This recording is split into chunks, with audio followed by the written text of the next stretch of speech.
All right, denizens of the digital void, welcome back to Beyond Midnight, where we peel back the layers of history until we're all just a little bit uncomfortable.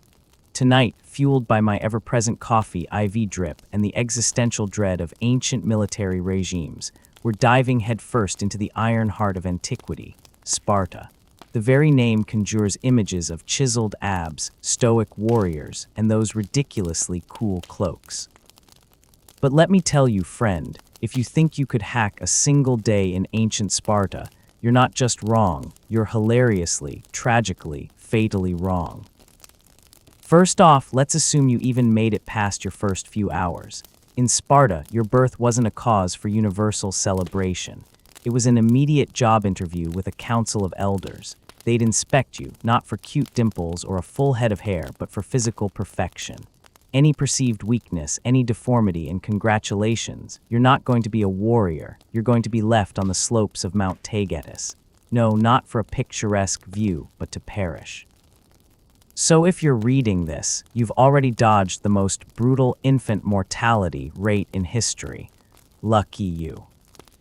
Now let's fast forward. You've somehow survived infancy. You're a Spartan boy. At age 7, your childhood as you know it ceases to exist. You're ripped from your family, no tearful goodbyes, no comforting hugs, and thrust into the Agoge. This wasn't boarding school. It was a state-sponsored, lifelong boot camp designed to strip away every shred of individuality and forge you into a living weapon.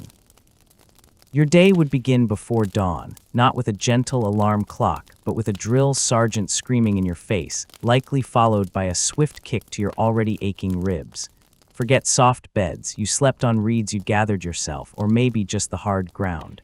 And warmth, you had one tunic a year, regardless of the season. Yes, one, no cozy fleece, no down jacket. You were expected to endure the cold, the heat, the hunger, the pain. Hunger was your constant companion. Food was deliberately scarce, designed to make you resourceful. You were encouraged to steal, not because they wanted a bunch of mini thieves running around, but because they wanted you to be cunning, to survive by your wits. The catch, you were punished severely, not for stealing, but for getting caught. So if you're picturing yourself sneaking a granola bar, think again. You'd be flogged publicly, not for the theft, but for your utter lack of stealth. Your modern-day snack habits would be your undoing. Your entire day would be a relentless cycle of physical training, running, wrestling, jumping, javelin, discus, marching for miles in full armor. There was no rest day, no cheat meal. Your body was a tool, and it was expected to be honed to perfection. And it wasn't just physical. Your mind was also sharpened, but only in ways that served the state. You learned to be laconic, to speak only when necessary, and then with brutal, concise efficiency. Witty banter, philosophical debates. Forget it, your eloquence was measured by how quickly and effectively you could issue a command or a threat. Let's say you've made it to adulthood, a full homios, an equal. Your day still revolves around the military barracks. You'd eat in communal mess halls called sisisha with 15 other men. The food, mostly melas zomos, the infamous black broth. Imagine a concoction of boiled pig's legs, blood, and vinegar. It was, by all accounts, utterly disgusting. An Athenian once remarked that he understood why Spartans were so willing to die in battle. It was to escape eating the black broth. So if you're a picky eater, or if your palate extends beyond boiled misery, you'd be starving, miserable, and likely complaining, which would earn you a beating.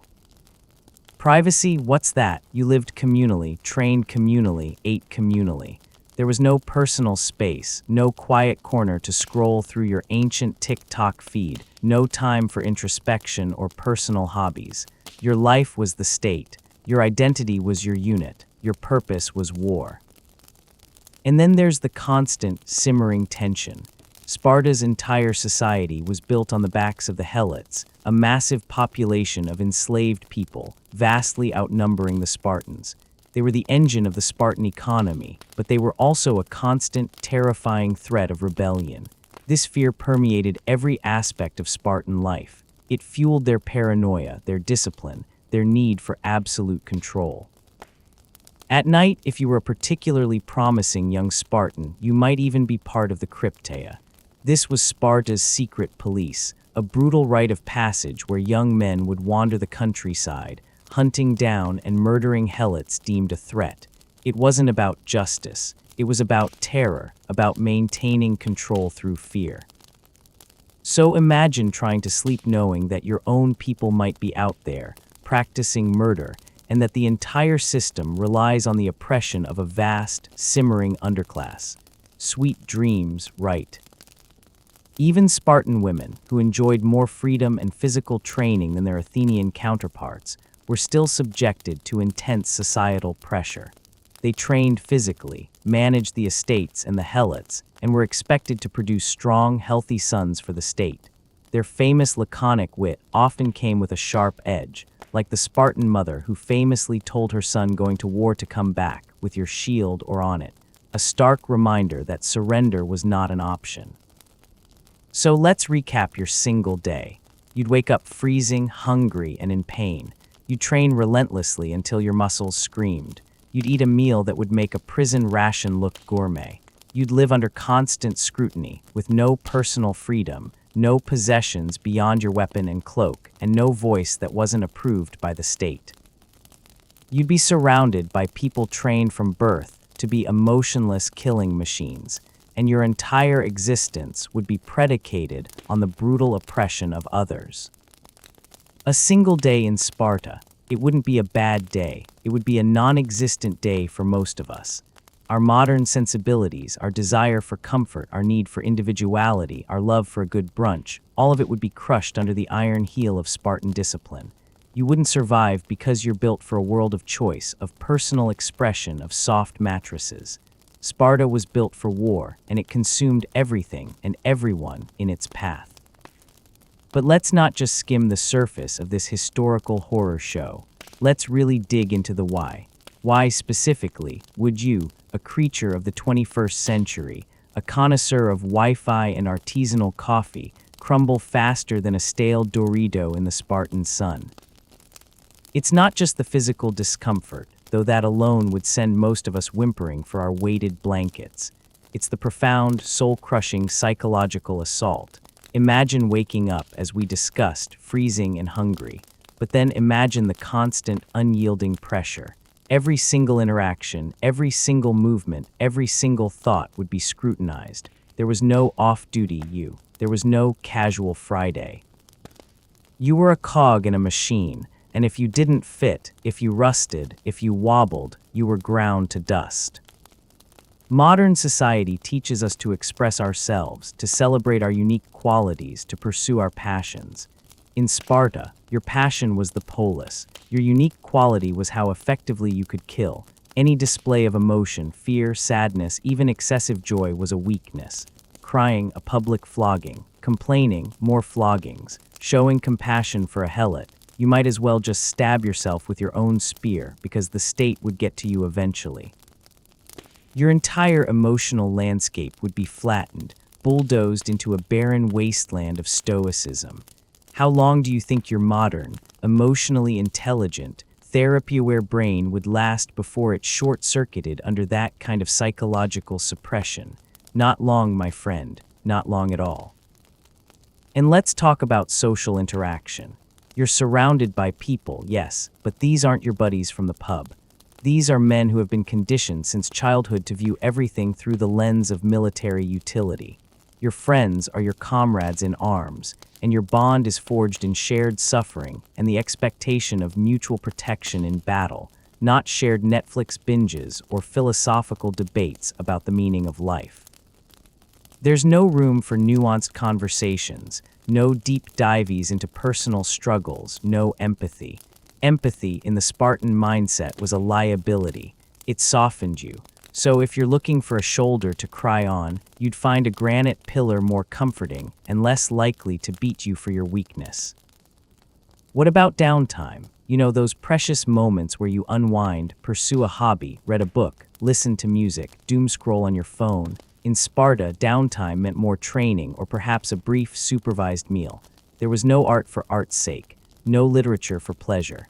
Music was martial, designed to keep rhythm on the march, not to soothe the savage beast.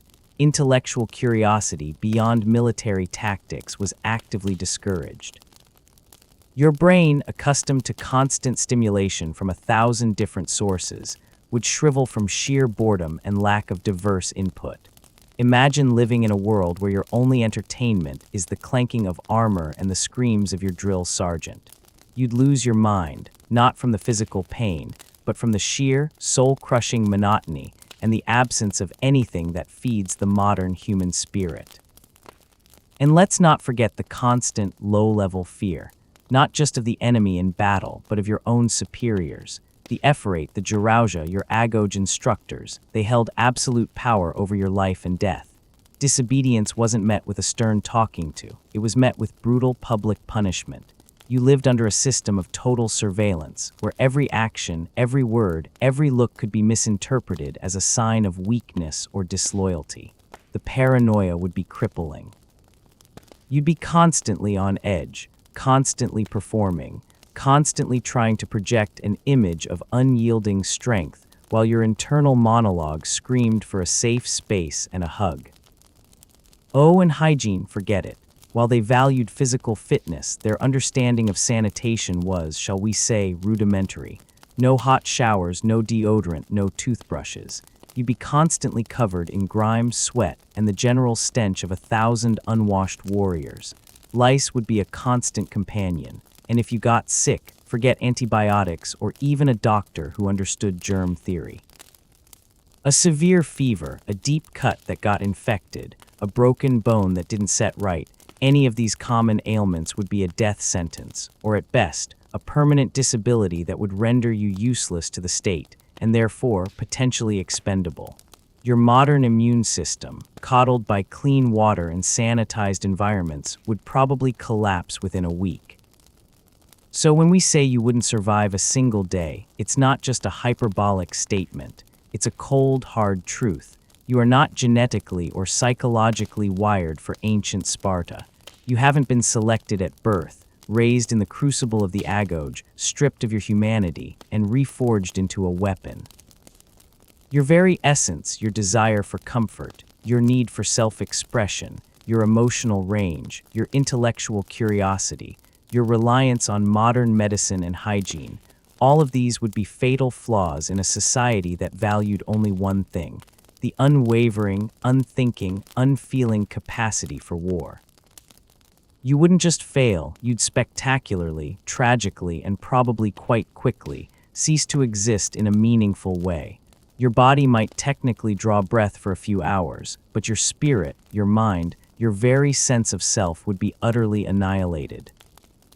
Let's delve deeper into these fatal flaws. Take, for instance, your dietary preferences.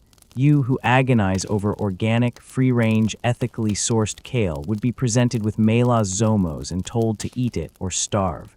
Your palate, accustomed to a symphony of flavors, to the delicate balance of a perfectly crafted latte, would revolt. And if you dared to express disgust, that's a weakness. That's a complaint.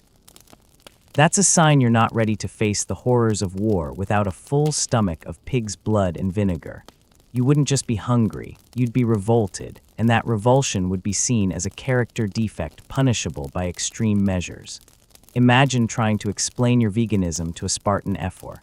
They'd probably laugh, then flog you, then force-feed you a particularly gristly piece of pork, all while wondering what kind of soft, useless creature you were. Then there's your relationship with sleep. We moderns crave our 8 hours, our blackout curtains, our white noise machines, our memory foam mattresses. In Sparta, sleep was a luxury, and a brief one at that. You'd sleep on the ground or on a thin layer of reeds exposed to the elements. You'd be woken by a shout or a kick or the sound of your comrades already engaged in strenuous exercise. There was no concept of quality sleep or sleep hygiene. There was only enough rest to prevent collapse, and even that was often interrupted. Your body, accustomed to comfort and routine, would be in a constant state of exhaustion, your mind foggy, your reflexes dulled. This isn't just about being tired, it's about a complete deprivation of restorative rest, leading to cognitive impairment and increased susceptibility to injury. You'd trip during drills, forget commands, and generally be a liability, which, in Sparta, was an express ticket to the scrap heap. And let's not forget your personal space and possessions. Look around you right now. Your phone, your laptop, your books, your clothes, your trinkets, your carefully curated living space. All of it screams individual. In Sparta, you owned virtually nothing. Your tunic, your cloak, your shield, your spear, these were provided by the state, and they defined you. There was no private property in the sense we understand it, no personal mementos, no cherished heirlooms. Your identity was entirely subsumed by the collective.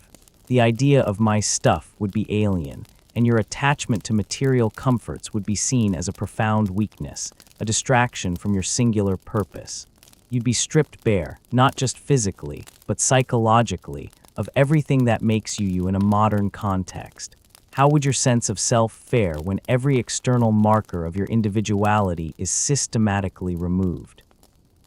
Consider your concept of leisure and entertainment. Netflix, video games, music festivals, sports events, reading for pleasure. None of it. Your leisure was physical training. Your entertainment was the preparation for war. There were no epic poems recited for enjoyment, no intricate plays performed for intellectual stimulation, no philosophical debates for the sake of knowledge. Even the famous Spartan dances were martial, designed to hone agility and teamwork. Your brain, wired for novelty and constant stimulation, would scream in protest. The sheer, unadulterated boredom, combined with the physical and psychological torment, would be a form of torture in itself. You wouldn't just miss your phone, you'd miss the very concept of choice in how you spend your non-working hours. And perhaps most critically, your modern expectation of healthcare. Got a headache? Pop an ibuprofen, sprained ankle, RICE and a trip to the urgent care. Feeling a bit under the weather, rest and fluids. In Sparta, pain was to be endured in silence. Injuries were often left to heal naturally or not at all. Infection was a death sentence. There was no concept of germ theory, no antibiotics, no advanced surgical techniques. If you broke a bone badly, you were likely crippled for life, making you useless to the state and thus a burden. Your body, accustomed to immediate relief and sophisticated medical intervention for even minor ailments, would be utterly unprepared for the brutal reality of ancient medicine, or the lack thereof. A simple cut could turn septic and kill you. A persistent cough could weaken you beyond recovery. Your very survival, even outside of battle, would be a daily gamble against disease and untreated injury. So when we talk about not surviving a single day, it's not merely about enduring a hard workout or skipping a meal. It's about a complete and utter clash of worldviews. It's about your entire operating system, your mental and physical programming, being incompatible with the Spartan hardware. You are a highly evolved, complex, soft-skinned, emotionally rich, comfort-seeking creature of the information age. Sparta was a brutal, efficient, unfeeling machine built for one purpose: war. And any part that didn't fit, any part that dared to feel or think beyond its allotted function, was discarded. You wouldn't just be an outsider, you'd be an anomaly, a glitch in their matrix, and the system would swiftly, brutally, and without a shred of remorse purge you. So next time you're feeling a bit tough after your morning workout or complaining about your Wi-Fi speed, just remember the black broth, the freezing nights, the constant beatings, and the soul-crushing conformity of Sparta. And then maybe, just maybe, you'll feel a profound surge of gratitude for the soft, comfortable, emotionally complex, and utterly un-Spartan life you get to live. You're welcome. You wouldn't just be an anomaly, a glitch in their matrix, and the system would swiftly, brutally, and without a shred of remorse purge you. Let's talk about the very concept of honor and shame. In our world, honor is often tied to personal integrity, professional achievement, or perhaps standing up for what's right. Shame is usually associated with moral failings or public gaffes. In Sparta, honor was solely about your utility to the state, specifically your bravery and effectiveness in battle. Shame was about anything that suggested weakness, fear, or a lack of absolute dedication to the collective. Imagine trying to navigate this. You, a modern person, might feel shame for accidentally cutting someone off in traffic or forgetting your friend's birthday.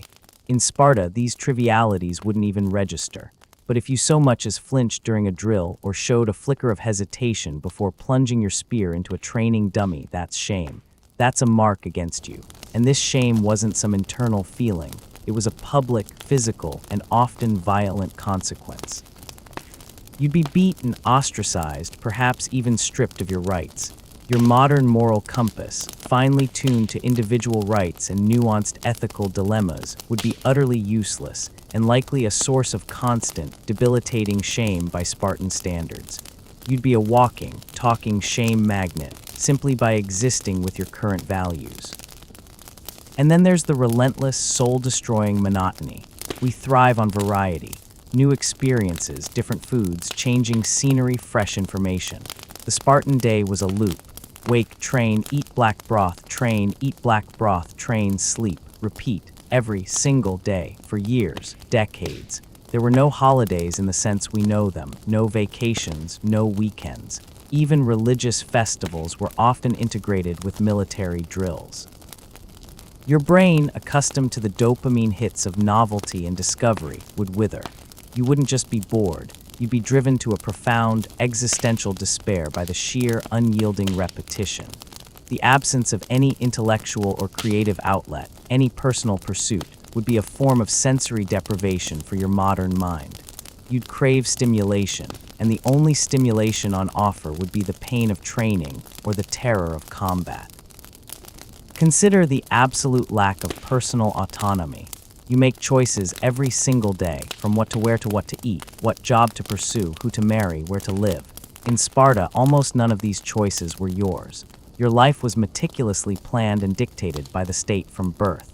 You didn't choose your profession, you were a warrior. You didn't choose your spouse, the state encouraged strategic pairings. You didn't choose where to live, you lived in the barracks. You didn't even choose what to eat. The idea of personal choice was anathema, a dangerous concept that threatened the rigid structure of their society. Your entire life would be a series of commands, and your only freedom would be the freedom to obey. Your modern spirit, which chafes at even minor restrictions, would buckle under this absolute, suffocating control. And the omnipresent violence. It wasn't just in battle. Violence was woven into the fabric of daily life. The Agoge was a constant stream of beatings, floggings, and ritualized brutality. Older boys were encouraged to beat younger ones. Instructors beat everyone. This wasn't just punishment. It was a pedagogical tool designed to harden you, to make you impervious to pain and fear. Your body, unaccustomed to such routine physical abuse, would be a tapestry of bruises and scars. Your mind, trained to recoil from violence, would be in a constant state of low-grade trauma. You wouldn't just be in physical pain. You'd be living in a state of perpetual psychological shock, your nervous system constantly on high alert, waiting for the next blow. There was also no safety net, no social welfare, no disability benefits, no retirement plan beyond continuing to serve the state in some capacity if you survived. If you were injured in a way that rendered you useless to the military, your fate was grim. You were a burden, and burdens were not tolerated.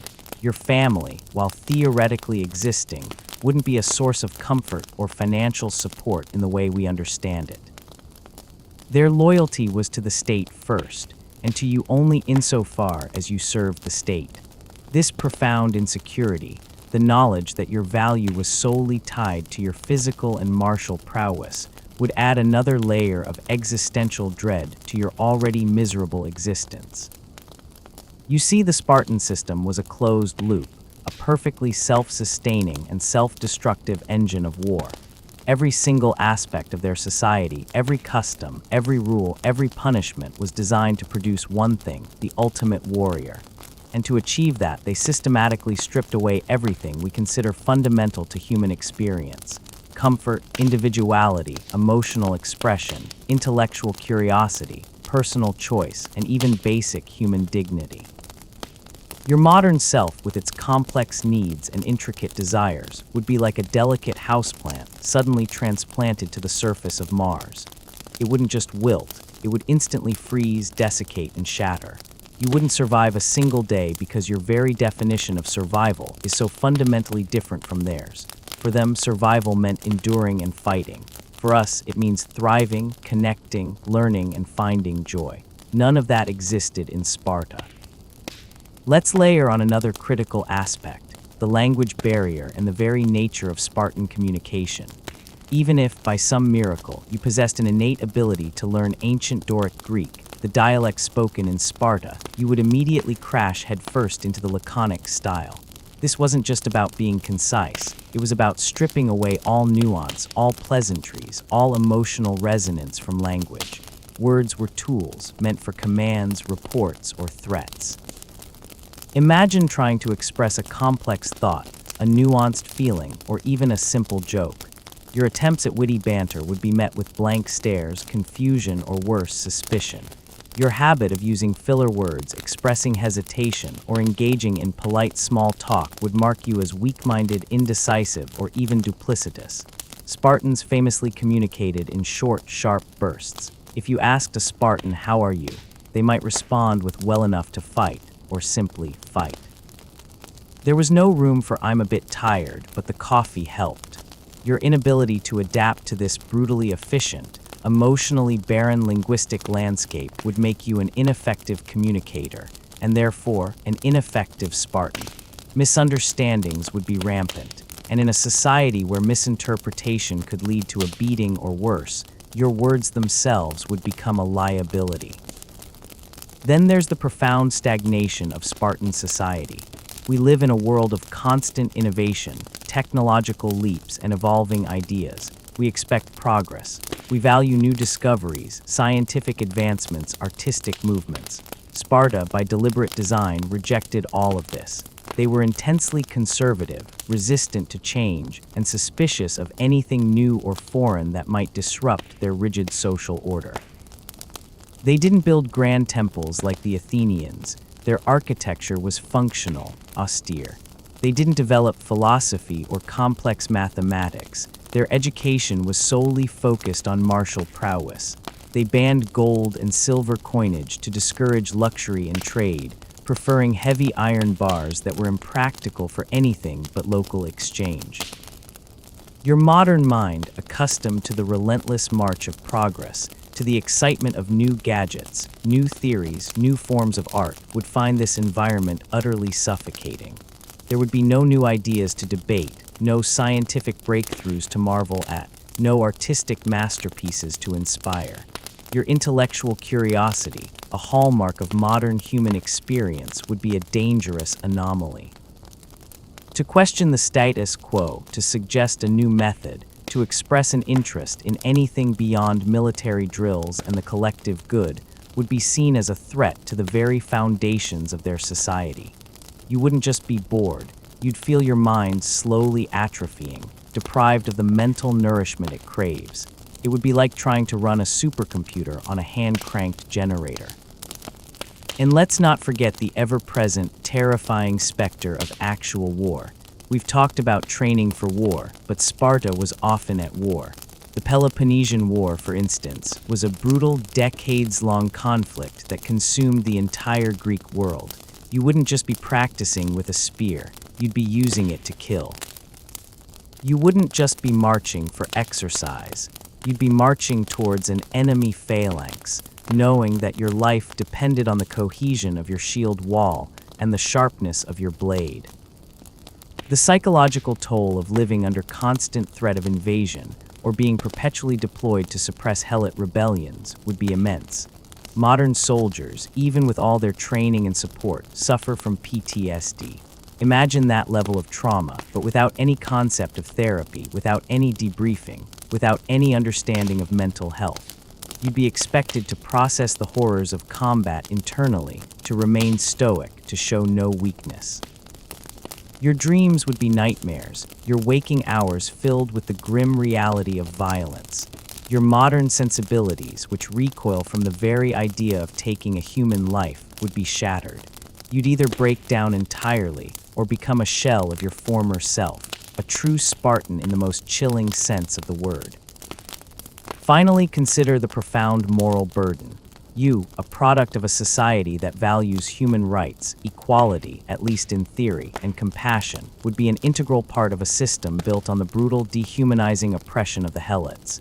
You would be expected to participate in their subjugation, to view them as less than human, to even participate in their ritualized murder during the crypteia.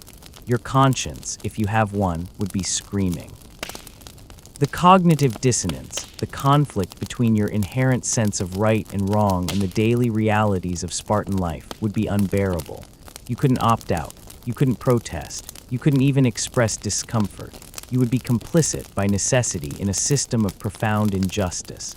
And that, perhaps more than anything else, would be the most soul-destroying aspect of your single, impossible day in Sparta. So when you consider all of this, the physical deprivation, the psychological assault, the emotional barrenness, the intellectual starvation, the complete lack of autonomy, the constant threat of violence, the cultural stagnation, the moral compromise, it becomes abundantly clear. You wouldn't just fail to survive a single day in ancient Sparta. You would fail to survive a single hour with your modern self intact. Your very essence would rebel, and that rebellion would be your undoing. Let's talk about the profound, almost spiritual, incompatibility of your modern soul with the Spartan ethos. It's not merely a matter of physical discomfort or a lack of creature comforts, though let's be honest, your average barista-crafted oat milk latte would be a revolutionary and likely punishable act of rebellion in Sparta. No, this goes deeper, to the very core of what it means to be a human being in the 21st century versus what it meant to be a homoios, an equal, in the ancient Spartan polis. Consider your relationship with fear. In our world, fear is a natural, often healthy emotion. It warns us of danger, prompts us to seek safety, and in some contexts can even be a catalyst for growth, facing your fears, public speaking, etc. We acknowledge it, perhaps even discuss it in therapy. In Sparta, fear was the ultimate enemy, not just on the battlefield, but within the individual. To show fear was a cardinal sin, a betrayal of everything Sparta stood for. You were trained from the moment you could walk to suppress it, to ignore it, to actively embrace the terrifying. The ritualistic floggings at the altar of Artemis Orthia, where young boys were whipped, sometimes to death, not as punishment, but as a test of endurance and a public display of stoicism, were designed to strip away the very capacity for fear.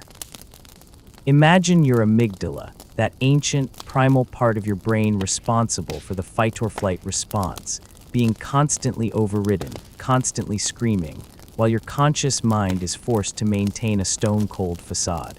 You wouldn't just feel fear. You'd feel the profound, agonizing shame of feeling it, knowing that any outward sign could mean your immediate demise or ostracization. Your modern nervous system, finely tuned to respond to even minor stressors, would be in a perpetual state of hyperarousal, leading to exhaustion, panic attacks, or a complete psychological breakdown. You'd be a quivering mess, a liability, and swiftly discarded. There was no brave face in Sparta. There was only the face of absolute, unyielding indifference to pain and death. Your inability to achieve that would be your undoing.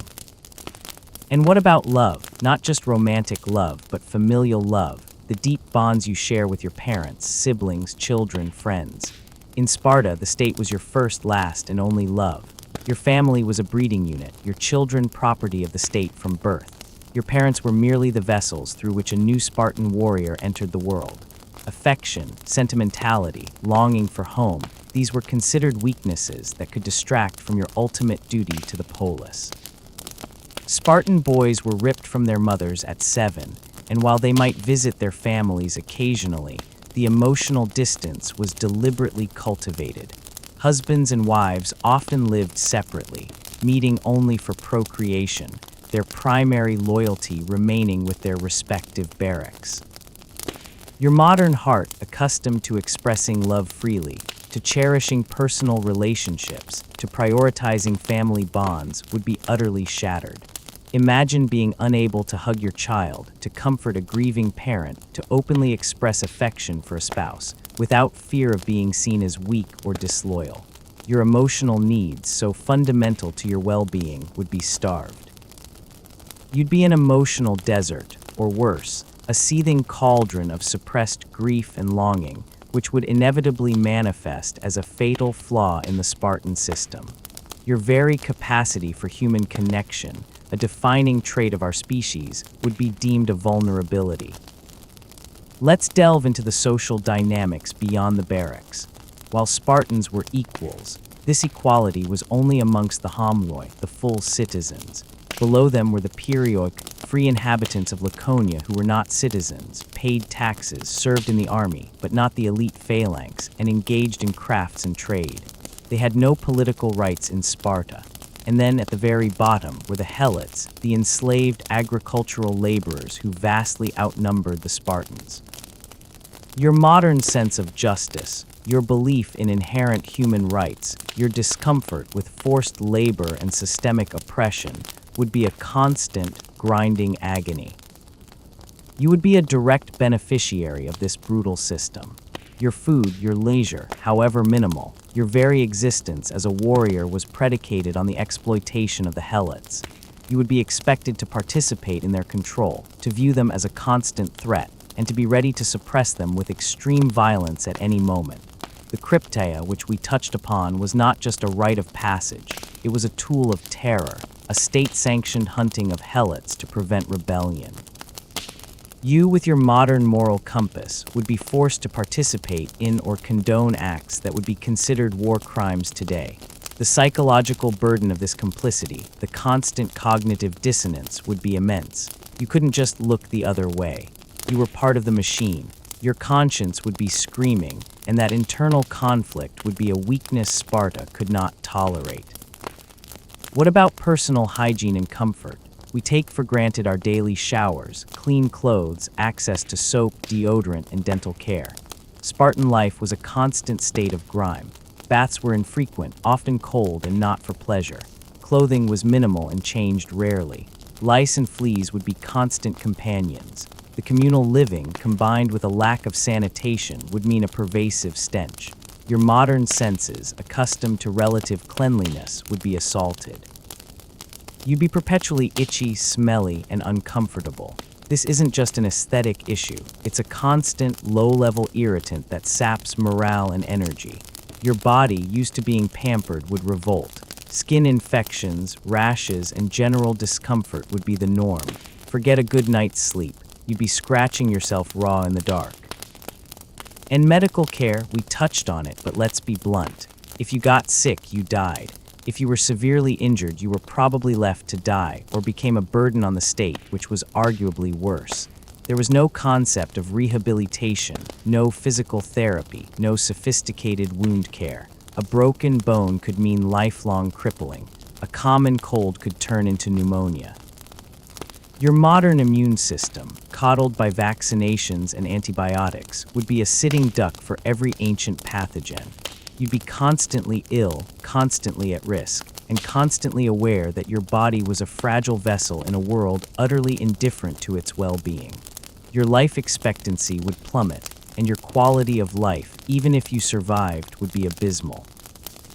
Let's talk about the economy and material wealth. Sparta deliberately rejected the pursuit of wealth and luxury. They used heavy, cumbersome iron bars as currency, making large-scale trade and accumulation of riches impractical. This was part of Lycurgus's reforms, designed to prevent corruption and maintain the equality of the homoi. There were no fancy shops, no bustling markets filled with exotic goods. Your desire for consumer goods, for technological gadgets, for fashionable clothing, for a comfortable home would be completely unfulfilled. Your modern identity, so often tied to what you own and consume, would be stripped bare. You would be reduced to the bare essentials, and your craving for material comfort would be a constant, unfulfilled ache. The lack of intellectual stimulation cannot be overstated. Beyond military tactics and basic literacy for state purposes, there was no emphasis on philosophy, history, drama, or scientific inquiry. The great thinkers of Greece, Socrates, Plato, Aristotle, were Athenians, not Spartans. While some Spartans might have been exposed to these ideas, the polis itself actively discouraged intellectual pursuits that didn't directly serve the state. Your brain, accustomed to a constant stream of information, to critical thinking, to exploring complex ideas, would atrophy. You'd find yourself in an intellectual desert, surrounded by minds trained only for obedience and combat. Imagine trying to explain quantum physics or the intricacies of global economics to a Spartan. They'd probably think you were speaking in tongues, or worse, trying to introduce dangerous, subversive ideas. Your intellectual curiosity, a driving force for many modern individuals, would be seen as a weakness, a distraction from your singular purpose. Finally, the concept of individuality itself. We celebrate it, we encourage it, we strive to be unique. Sparta systematically crushed it.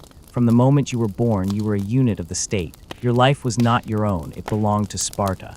Your opinions, your desires, your aspirations, they were all secondary if they existed at all to the collective good. There was no room for dissent, no freedom of speech, no right to protest. Your entire existence was about conformity, about being an indistinguishable part of the phalanx, a perfectly interchangeable cog in the military machine. Your modern sense of self, your unique personality, your desire for self-expression would be obliterated. You wouldn't just be unhappy, you'd cease to be you. You'd be a ghost, a shadow, a mere echo of the person you once were, trapped in a body forced into a role it was never designed to play. So when we say you wouldn't survive a single day, it's not a casual dismissal.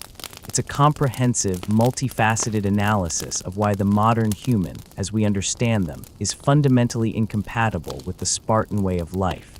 Every fiber of your being, every comfort you take for granted, every freedom you cherish, every thought you think, every emotion you feel, all of it would be a fatal flaw in the crucible of ancient Sparta.